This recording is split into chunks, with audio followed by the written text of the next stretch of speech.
Fala aí, pessoal, beleza? Tô com esse ar condicionado aqui. Eu já comprei a peça, mas não instalei ainda. Só para mostrar a vocês, esse ar condicionado aqui é um Consul 10.000, tá? 10.000 PTU. E qual era o defeito dele? No caso, qual é, né? Que eu não troquei ainda a peça, eu vou trocar.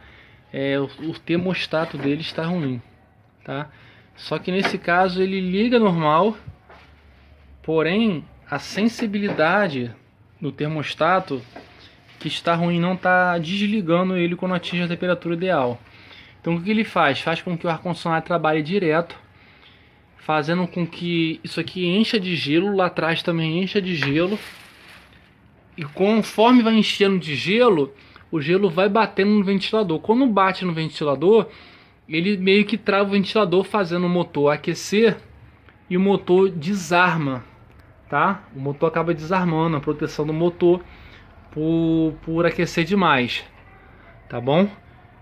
Então você faz para fazer o teste para saber se esse termostato tá bom ou tá ruim. É igual um teste de um termostato de uma geladeira normal. Você pega essa pontinha aqui, coloca dentro de um copo cheio de gelo, pode deixar congelar, né? E ele vai ter que desligar o ar condicionado. Ou então você coloca aqui